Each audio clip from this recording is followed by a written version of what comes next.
Welcome, friends. This is James Corbett, CorbettReport.com. It's the 6th of June, 2013, here in the land of the rising sun, but there in the land of the frigid snow in Canada, it is still the 5th of June, 2013, and today I'm honored to be joined on the line once again by the intellectual superstar and lion tamer and extraordinaire of the three-ring philosophical circus that is freedomainradio.com. Steph, thank you again for joining us on the program. Thanks. I just wanted to remind everyone of the new slogan of Freedomain Radio. Yes, I have tamed the lions, but they took my hair. And that's, the bumper sticker will be out soon. If only you'd tamed them in time, they wouldn't have taken my hair either. But oh well, we'll live with the consequences. All right. Well, Steph, thank you again for coming on today. It's always great to have you here. And today I want to talk about a subject that I know is near and dear to your philosophical heart and your human heart as well. Something that should be near and dear to pretty much everyone in the audience, either all the people who have children or who have ever been a children. So I think that'll include everyone who's listening today. Has ever been a child. Sorry, my English grasp of the English language is fading today. But basically, I want to talk about. We're going to do kanji hand symbols for the second half of the show, right? That's good. I've been working on those all day. So. Arigato gozaimasu. Okay. Well, let's get into the meat and potatoes. And basically, I want to start today's conversation by once again referring people to my earlier conversation earlier this week with Laurette Lynn, where we talked and explored about some of the consequences and some of the tasks involved in parenting in a nonviolent manner, which should be the norm in society, but still isn't for a large section of the population. But with Steph, let's start today by talking about something that you've gone over in great detail in your work before, and I'd really like to impart this to the audience, which is to say that talking about violence in childhood and childhood trauma is not some sort of airy-fairy subject that we're just making up on the fly. This is something that's backed up by a lot of empirical evidence and research that's gone into the actual effects of childhood trauma and what that actually produces in children and the types of psychoses and problems that develop in later life. So I don't know where you'd like to begin with that, but I'd really like you to start presenting some of the scientific evidence and the empirical evidence that's been amassed over the years that show exactly what this childhood violence and trauma is doing to the children.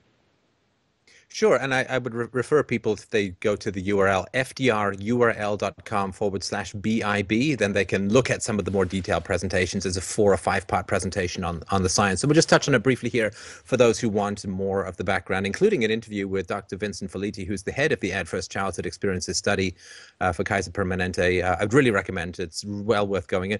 If you want to improve the world, then you have to start with what is. And what is that, significant majorities of children are going through really difficult stuff. And some of that we recognize as difficult. Obviously, children who are sexually abused, emotionally abused, physically abused, and verbally abused and so on, they are going to have trauma, and we understand that is going to have fundamental effects on their brain development. But there's other things which are a little harder for people to see because they remain so much the norm, such as spanking. 80 to 90% of parents are still spanking their children. Spanking is considered to be a legitimate form of, quote, loving discipline for a lot of people, but it has objectively negative results for children's development. And something like public school is something which I would argue in the long run, once we compare, genuine free-range education methods for children where they have a say, they have a choice, putting them in public school where they're subject to a lot of peer trauma. We look at sort of top-down trauma from parents or teachers or priests and so on, or other caregivers to children. But peer trauma is also quite significant. And whenever you cram a whole bunch of kids together, particularly in the same age category, force them to go into a particular area and stay there in a not so quasi-prison-like environment, you're going to get that kind of horizontal peer-on-peer aggression. So childhood, as it stands, is obviously significantly better than it was in the past. But it's still got a long way to go. And I think like all societies, we're tempted with we're done. We've got the major stuff done, and the major aspects of society are tidied up and cleared away. I would sort of argue not. So very briefly, 17 or 18,000 people have been tracked through this Kaiser Permanente study, and these are people that is not a cross-representative section of humanity. These are generally rich, generally white or middle class and above professionals, usually people who have signed up for fairly expensive private health care in the U.S. So these are not ghetto kids. These are not street people. These are not poor people. These are not trailer park people. These are pretty well-off people. And what happened was Dr. Felitti and others developed what's called the Adverse Childhood Experiences Questionnaire. And it's a questionnaire. It's on the videos. It's linked under the videos that I mentioned earlier. People can go through this. And it's like, were you beaten? Were you assaulted? Were you verbally abused? Was a family member in prison or dealing with addiction? All this kind of stuff. And they tracked the development and health impacts of early childhood abuse on people, and they found that it was incredibly correlated. So, for instance, almost a 50% rise in the incidence of cancer among people who've been abused. There's the idea being the stress hormone cortisol is very bad for you and in long doses and so on. And so there's ischemic heart disease, diabetes, smoking, early or teen pregnancies, drug addictions, alcoholism. All of these are highly correlated with early childhood abuse. And another guy I've had on the show who wrote a book called In the Realm of Hungry Ghosts, Dr. Gabor Mate, has, I think more than a theory, it's fairly well validated that, we have these kind of happy joy juices that flow around through our system.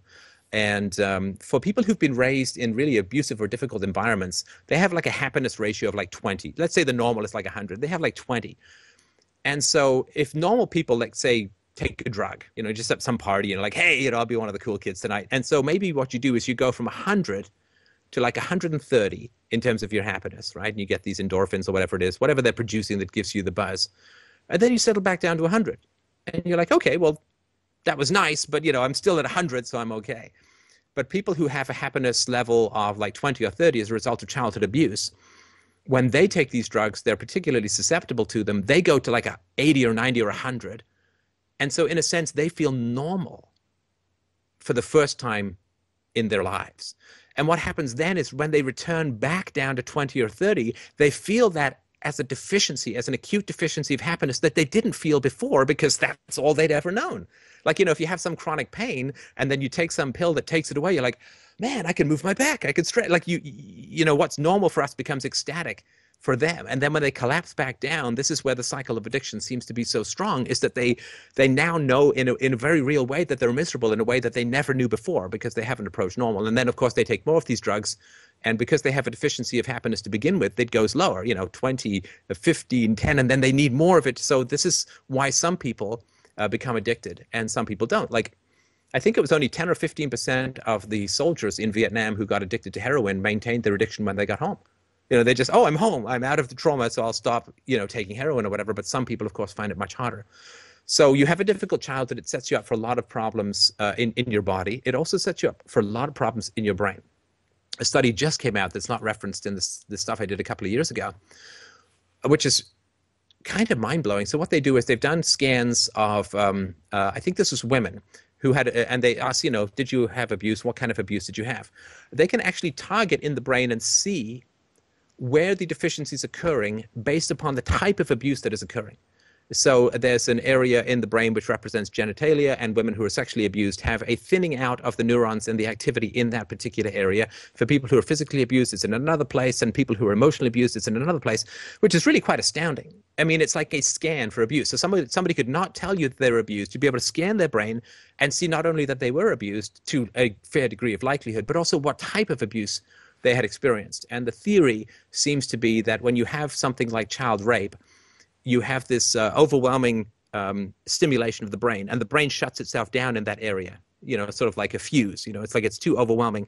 And then what happens is it shields experiences or development around that particular neural pathway, or that set of, or that cluster of neural pathways, and then you end up with this sort of avoidance. And this is something that can produce actual amnesia later on. I mean, according to studies, women who were known to be raped as children, like they went to hospital, they had rape kits done, there was no question they'd been raped. 40% of them in their 30s claimed to have absolutely no memory of this whatsoever. And these weren't little babies. These were like sort of 8, 10, 12-year-olds.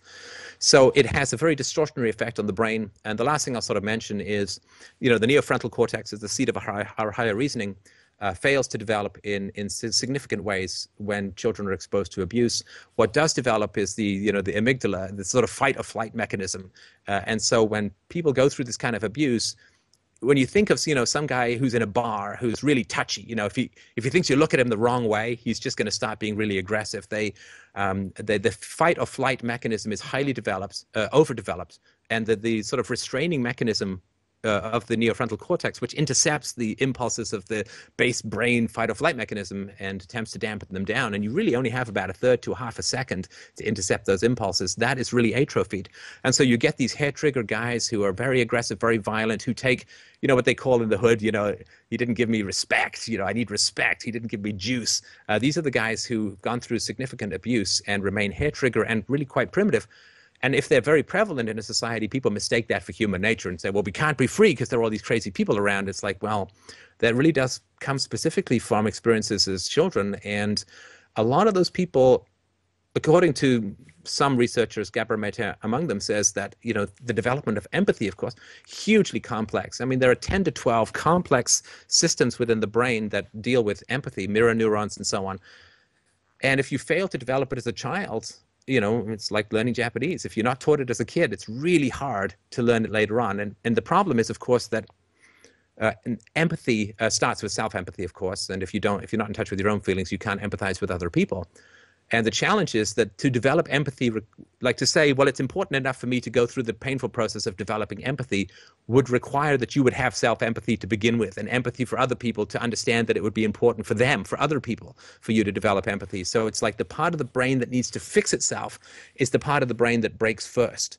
And so it's like saying, well, my car is broken down, so I'll drive it to the garage. It's like, well, no, unfortunately, your car is broken down, so you can't drive it. And that, I think, happens a lot with empathy. So I think for my particular approach, and I think, again, I try to be as sort of scientifically validated as possible, there's not a lot of cure for these kinds of things. Doesn't mean people can't improve. I mean, I had a difficult childhood. I went to therapy, and I think I've made great progress. So you can.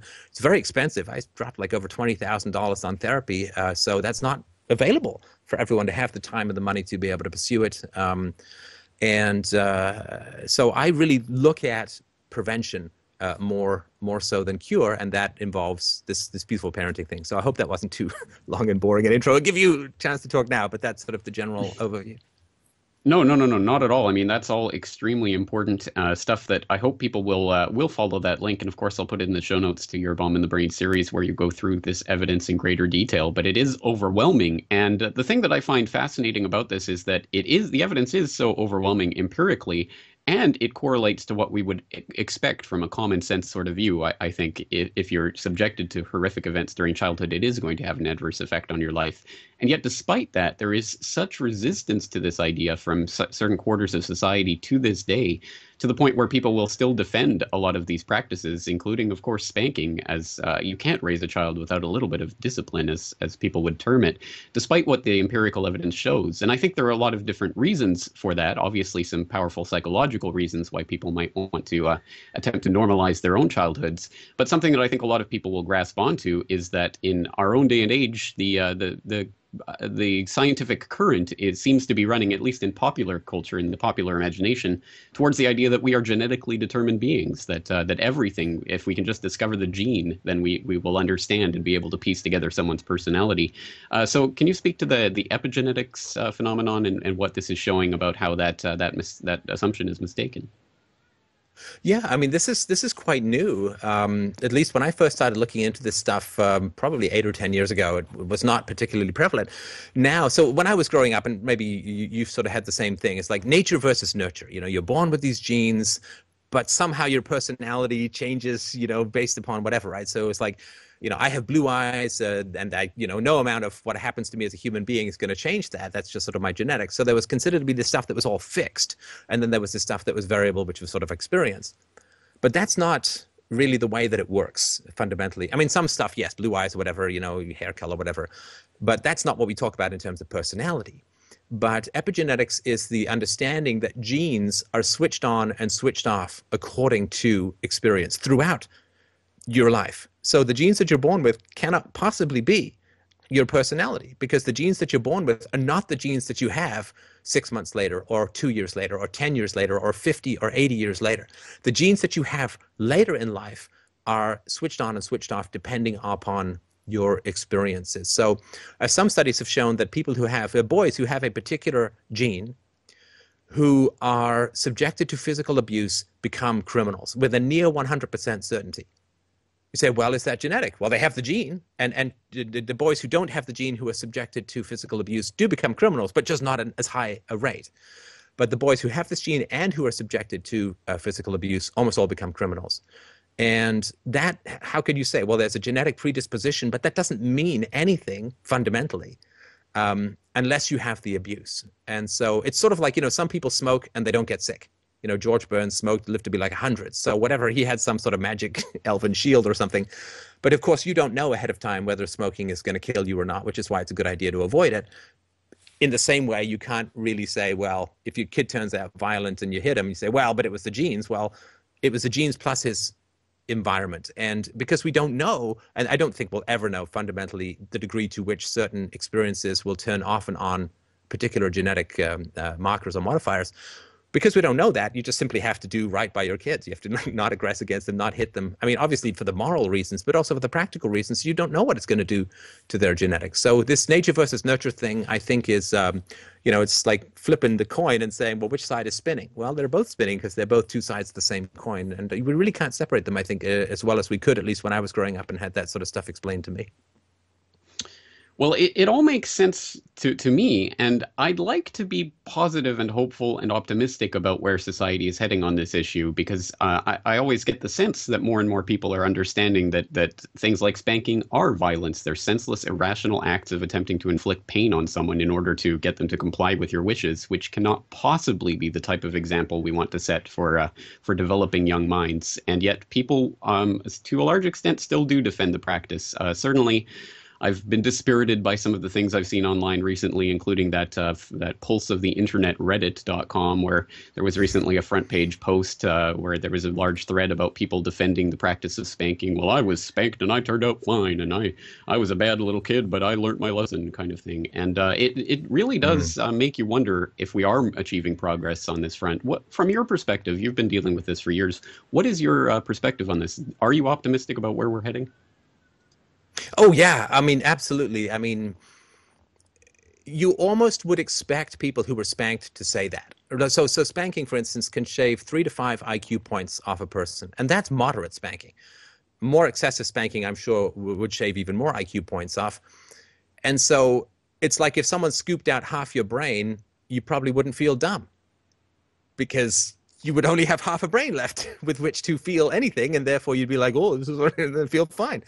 And so people who've been through this kind of a considerable aggression from caregivers, the fact that they're not smart enough to have any doubts about it is, in a sense, a result of what's happened to them. It is brain damage. Spanking produces, I mean, not just the IQ points, which are considerable, but social empathy goes down, a level of conflict goes up, social skills go down. I mean, there's just so many problems. A level of aggression goes up, ability to concentrate goes down.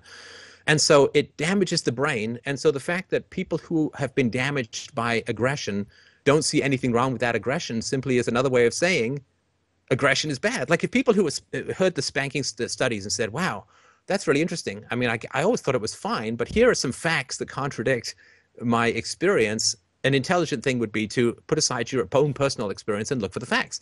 People who can't do that lack cognitive abilities, which is exactly what you'd expect coming out of spanking.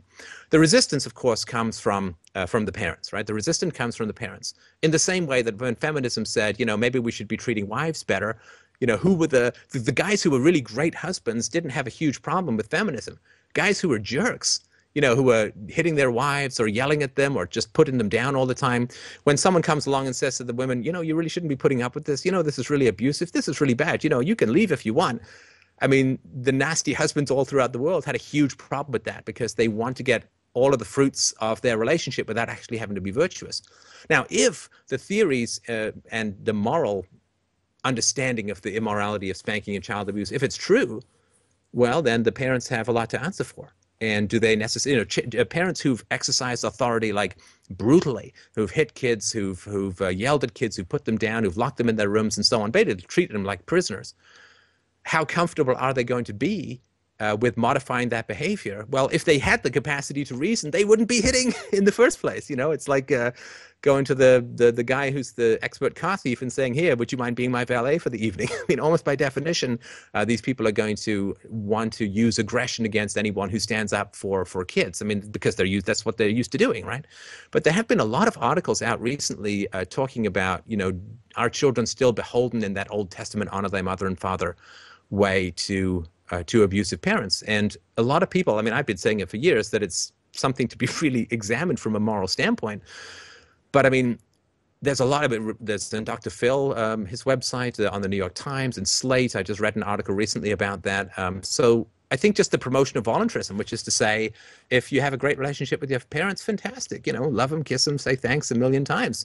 You know, if they were horrible and abusive to you and you don't want to spend any time with them, feel free not to. You will, in fact, prevent the spread of that kind of nasty behavior to your own children, which they're not responsible for, you know, the grandparents or whatever. So like all things, it's the introduction of, you know, ethics and facts and voluntarism that seems to be what has the greatest capacity for improvement. But there is still a lot, even among very secular people, this idea that you just have to honor your mother and father no matter what, which wouldn't be a commandment if there weren't so many who shouldn't be honored. You know, the commandments always cover up the exceptions. So I do have optimism, but it definitely is going to be a rough road. Unfortunately so, but hopefully we are making progress, and part of that progress comes from things that doing what we're not told to do, and again, one of the pop culture kind of pop psych ideas out there is that if some pain or trauma or something has been inflicted on you in the past, just forgive, forget, move on. If you don't unburden yourself of that, then it'll fester in your soul or something like that, something to that effect. But something that you've pointed out on your podcast and that I think is very important to think about is that people should not normalize their childhood. They should not forgive and forget and move on. They should be angry about what happened to them, especially if violence has been inflicted on them. And they should be able to deal with that and to face it squarely, not to simply bury it in the past and pretend that nothing has come of it. Can you talk a little bit about that? Sure. I mean, if you've had raging, angry, abusive parents, then you're afraid of anger. Of course, because it's being used in a very destructive way. But anger is a very healthy emotion. I mean, rage, abuse, this is not particularly related to anger. It's like saying, well, a gun that's used in self-defense and a gun that's used to rob a bank are both the same action. No, I mean, it's the same thing, but it's completely opposite intention. You know, when it comes to things like getting vaccinated, you take a tiny little bit, this is the theory, so you take a tiny little bit of the illness and that actually protects you. And if you take a little bit of anger at how you've been treated statistically, and Robin Grill writes about this, he's also been on my show, I have to say this every time, but Robin Grill writes about this in a free book that you can get called Parenting for a Peaceful World. It's a really great book, that anger, somebody who gets angry at their past if they've been abused is statistically the least likely to reoffend. And so anger against injustice is, I think, a very just and valid and fair and healthy emotion to have. Now, people are obviously very concerned about getting stuck in anger, stuck in resentment, and so on. But if you get angry at people who've done you wrong and you confront them, which I think is, you know, do not bear false witness against thy neighbor, talk to people who've done you wrong. If you can have a breakthrough, if you can get some kind of connection, some kind of healing, fantastic. But I think that the reason that forgiveness comes out is that if people feel like they have to stay with their parents no matter what for the rest of their lives, which is it's even more irrational than saying I have to stay with an abusive spouse for the rest of my life no matter what. At least you got to choose your spouse, you got to date them, take them for test drives and go marry them voluntarily. We don't choose our parents, right? This is why you have to have the highest moral standards with parents than with any other relationship. It's the one involuntary relationship where children are effectively prisoners of the parents. I mean, you can't change that. I mean, my daughter's not going to go out, she's 4, she's not going to go get a job or something.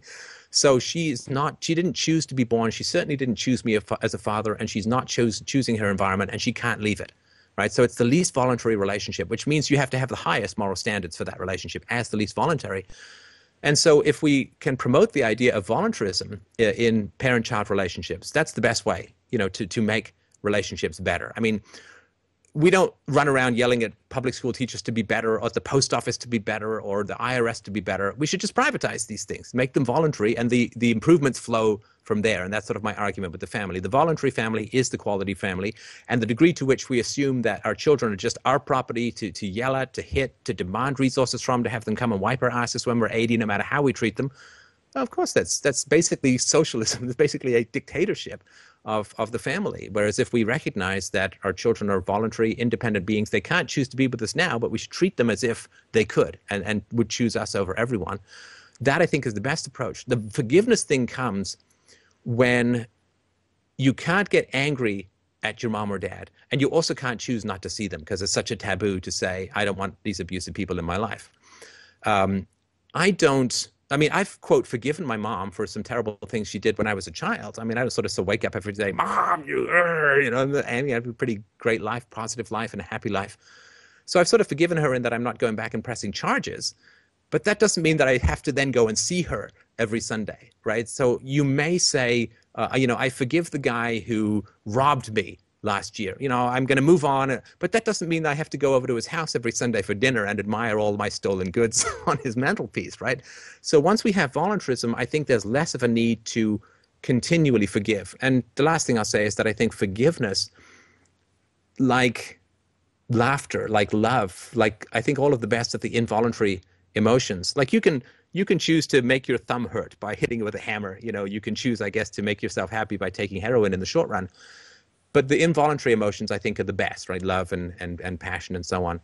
And we can't will those. And I think forgiveness is something that is evoked in us by someone else's genuine and effective approach towards restitution, towards, maybe a parent who's harmed us will really listen to us, will pay for some therapy, will go for co-therapy, will really try to understand it and break through family patterns. Then I think you may have forgiveness even with abuse, and you may have a positive and productive relationship in the future. But the parents who double down just become more abusive. I don't know what forgiveness would even mean in that. Forgiveness has to be earned, like love, like gratitude. It has to be earned. I don't think it's something you can just squeeze out of yourself like an empty toothpaste. Very well put, and let me just say how sorry I am for the obvious, terrible childhood and upbringing that you had, but that you pulled through it and have done what you've done and accomplished what you've accomplished is hope for all the people out there in a similar situation. And from the other side of the coin, let me just say that there's the normalization of childhood that comes from people who have had abusive childhoods and want to sort of normalize that and pretend that everything was happy. On the other side of the coin, myself personally, I had two of the most loving, supportive parents that a person could possibly ask for, who were always there for me, who never spanked or hit me or inflicted violence on me in order to punish me. And I think for a long time I normalized that and thought, well, everyone must have had a similar upbringing, and I haven't really appreciated just how wonderful my parents have been to me in the past. So that's something that I think I've come to from all of this and from my newfound fatherhood as well, is that I, to a large extent, perhaps have been going around in a cloud thinking that everybody had relatively okay childhoods. And it's important for us to who have had relatively okay childhoods to also understand that other people might be in a very different position. So there's a lot of issues here, and it goes right to the roots of people's family life, personal life. It goes right to the core of who people are, and their worldviews are shaped by this. So it's something that I understand a lot of people are very hesitant to really look at closely, because it might bring up a lot of things that are very uncomfortable for people. But just finally then, I don't want to dwell solely on the violence and the negativity. Let's dwell a little bit on the peaceful side of this, the peaceful parenting, what should just be called parenting, having productive, happy, voluntary relationships with your child, in which your child actually wants to be your child and wants to be around you. What a revolutionary idea. Let's talk a little bit about that, how you implement that in your own life, and the types of effects that we can expect from children who are raised in that manner. Yeah, I appreciate that. And I wanted to, of course, I know that your mother has passed away. I don't know about your father, but I want to pass along my compliments. It is a shock. If you've been raised well, it is a shock to realize that it's not really the norm. But it is also a relief in a way, because if everyone was raised peacefully and well, and the world still looked the way it looked, we'd be out of improvement. Like, we'd be done, because if nothing, oh my God, this is the last thing that we've got to do, is to really improve people's childhoods. And then I think the world will look a very different place. Less xenophobia, patriotism, nationalism, superstition, racism, homophobia, warlust, violence, criminality.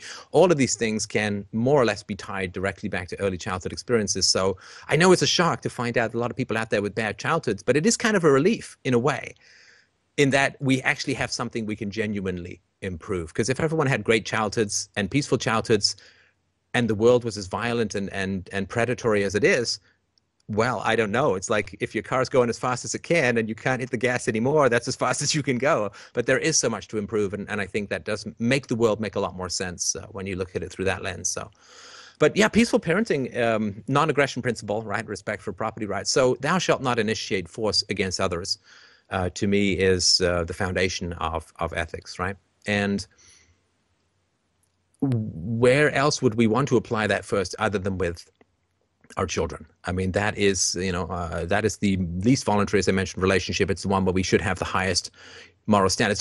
Wherever there's a disparity of power, we assume that the standards of ethics should be higher, right? So I can date a coworker, but if that coworker is actually my employee and I'm a boss, there's a difference of power there, and therefore I have to have a different set of moral standards because of the power disparity. So where power disparity increases, ethics have to increase as well. And there's no power disparity in the world greater than that between parent and child, particularly when the child is very young. And that's where we have to have the highest moral standards.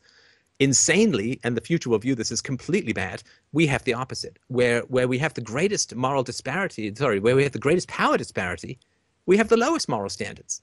I mean, how insane is that? And this is, I think, that, power corrupts. And if you have the sense of yourself as the parent, as the authority, I'm going to tell this kid what to do. I'm going to teach this kid about my religion. I'm going to teach this kid to worship this country. I'm going to send that kid to some school that neither he nor I have chosen. I'm going to, just drag this kid around and tell him how much he can eat and when to go to bed and how much money he's going to have. If you're basically a little dictator at home, that's going to have an effect on your child's development, right? So the peaceful parenting is simply not initiating force and recognizing that where the power disparity is greatest, the ethics standards have to be highest rather than lowest. I mean, I don't know if you've seen this, if you've known any mean people in your life, take them to a restaurant. Usually they're quite nice to the waiter.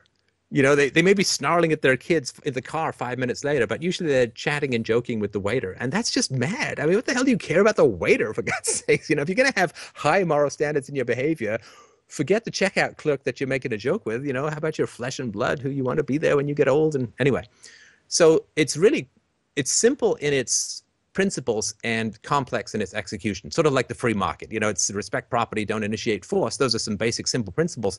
How that manifests is extremely complicated. So if you sort of say as a parent, well, I'm not going to initiate force against children. Now that means basically two things. It means not obviously striking them or violating their physicality in any way, but it also means not using negative language against them in any way. Because if you're a friend, like if I just say, oh, James, you're a stinky poo head or something like that, you can choose to not ever talk to me again. I'm not going to burrow through the planet and find you in Japan and whatever. Right? So you can choose to voluntarily disassociate with somebody who is being verbally abusive towards you. Children don't have that right. So the moral standards for verbal abuse are far higher when it comes to parents and children than it would be for any other adults. And we have laws of libel and slander and so on, but of course children don't have access to any of those. So you have to recognize that you're dealing with the developing brain, that whatever you say on a repetitive basis gets internalized as a child. And you'll see this as you get older. My daughter spills something and she says, oh, that's okay, Daddy, we'll clean it up. Why? Because for 4 years I've been saying, oh, that's okay, Isabella, we'll clean it up. I mean, she's completely internalized half the things I've said to her. And you are an infectious personality as a child, and as a parent to a child, and you want to make sure you infect with as positive things as possible. Now, if you say, well, I'm not going to raise my voice, I'm not going to name call, I'm not going to threaten, and I'm certainly not going to physically hit or threaten to hit, well, for a lot of people, there's like, okay, so what do I do? There's this huge void because that's just how we're used to dealing with children, whether nicely, or maybe it's a timeout. If you say, well, I don't do timeouts either because, if I have a disagreement with a friend, I don't tell him to go and sit in a corner and think about what he's done, right? So higher standards again. If you don't give yourself access to any of the traditional authoritarian parenting tools, then you actually do have to really start to think in a very creative way about how to interact with and engage with your children. In the same way that if you're a business who gets massive subsidies from the government, you don't really have to think about your business plan too much other than lobby government. But as soon as you're thrown back into the vagaries of the free market, you have to become really creative in terms of how it is you're going to win customers, and you suddenly have to really think about a whole bunch of things you didn't have to think about before. So once you are working from a truly voluntaristic perspective with your children, and you are denying yourself the historical, top-down, hierarchical, kind of brutal approaches to parenting, then you really have the opportunity to think creatively about how to resolve conflicts with your children. And that is, to me, it's the greatest fun of parenting. It's sort of saying, okay, well, I'm not going to use the cheat codes of authority. So how am I going to win this game, without using the cheat codes? And it's amazing because then you have to start negotiating. You can start negotiating with children at 18 months, a little bit, 2 years, definitely 2.5 years for sure. And, my daughter now, half the day, we're just making deals and shaking on them. And that is a great way, of course, to teach how to negotiate self-esteem, self-respect, and so on. Make sure they have their voices heard and have input into the family environment, because they should. So I don't really have a lot of answers about how to deal with this and that, every particular situation, any more than someone who says, let's get the government out of the economy knows how the economy should run in any particular situation. But if you do deny yourself the bad tools of historical parenting and resolutely, stand before any possibility of aggression in your parenting, you will be amazed just what you can work out. If you don't have, when you the whole thing, if you have all you have is a hammer, everything looks like a nail. Well, if all you have is authority and top down and aggression, then that's what every parenting problem looks like to be solved by. But if you deny yourself that, then you really do end up with a free market of negotiation, and that is so much more fun. It's so much more. I think it was Dana Martin who said, spending your whole day trying to control someone, it's pretty tiring, it's pretty exhausting. But spending your day playing and negotiating is a huge amount more fun. And I think what happens is parents end up using these authoritarian tools. Their kids end up resentful. The kids end up not learning any lessons other than avoid the banhammer of the parental authority and finding ways to work around it. So it becomes this cat and mouse game. And then what happens is the parents get annoyed, the children get resentful, and so they have even less fun together. And that causes more irritation, more sneaking around, more authority, and it becomes this kind of death spiral into negativity that's really hard to pull out of. Some parents do, and I've certainly talked to some who have. But boy, if you just lay the foundation of peace and voluntary negotiation at the beginning, man, it's a huge amount of fun.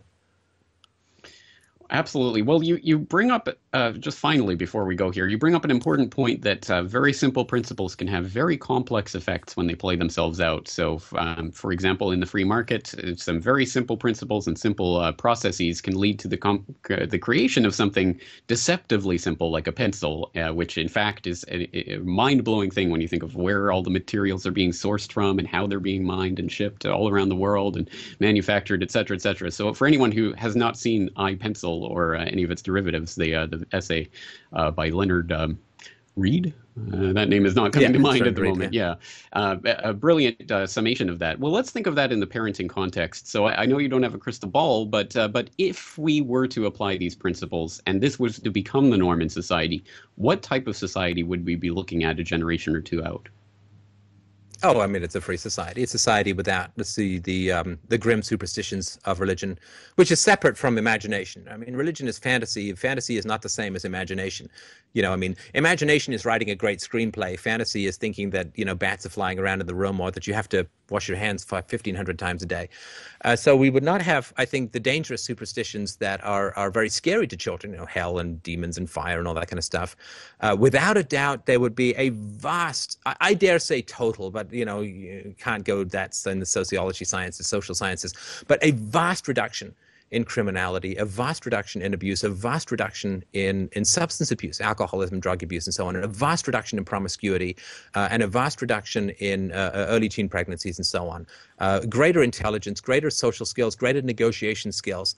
With all of that put together, then if you have almost no criminals, and the only criminals I think that would be around were people who have brain tumors or something, where there's some, physical degeneration within the brain, which is causing, some lack of inhibition from the neofrontal cortex and just some acting out. So this is extraordinarily rare. So if we had a world with no drug abuse, no alcoholism, very little to no smoking, no criminality, no fraud, really, because fraud is just, low self-esteem criminality by another name. Would we even feel the need to have a state?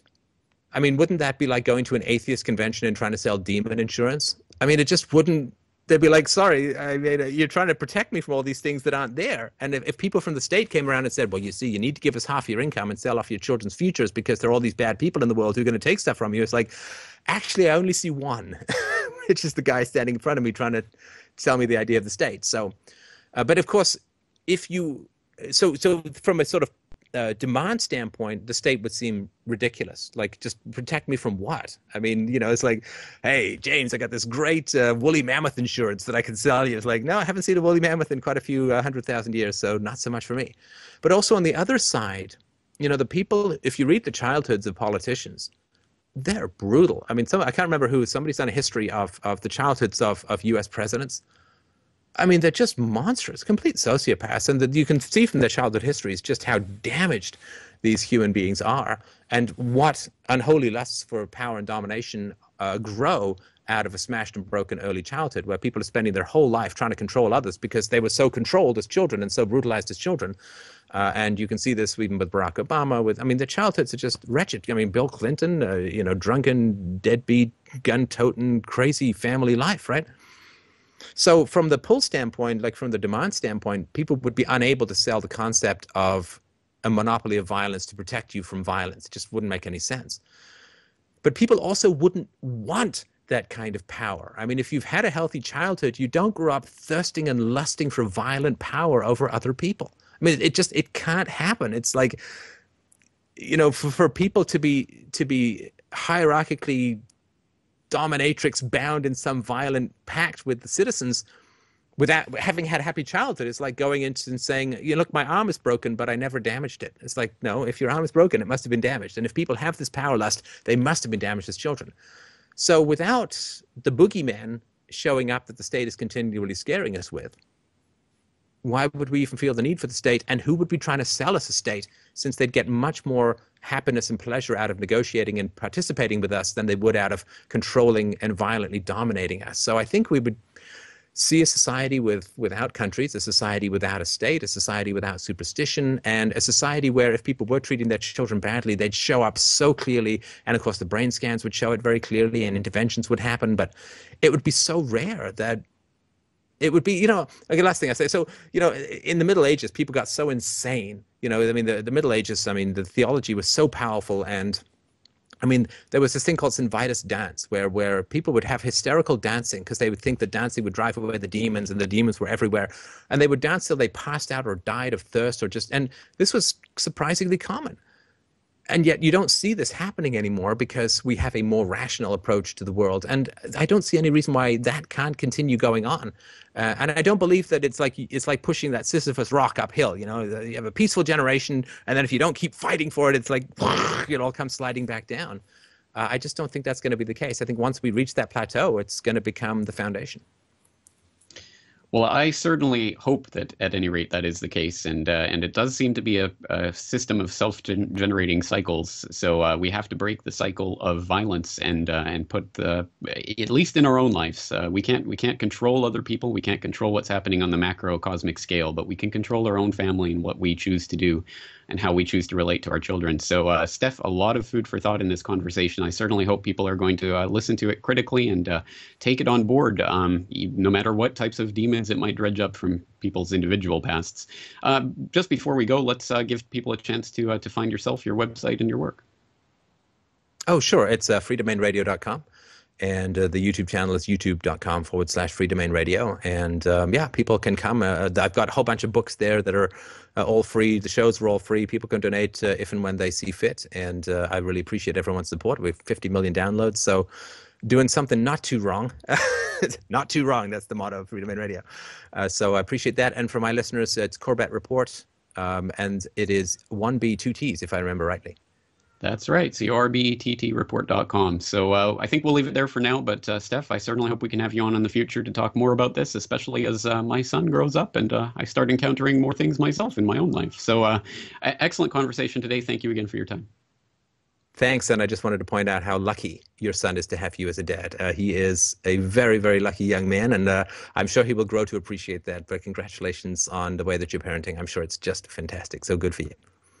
Well, thank you for that. And I think I'll go get to parenting him right now. So thank you again for your time. All right. Take care.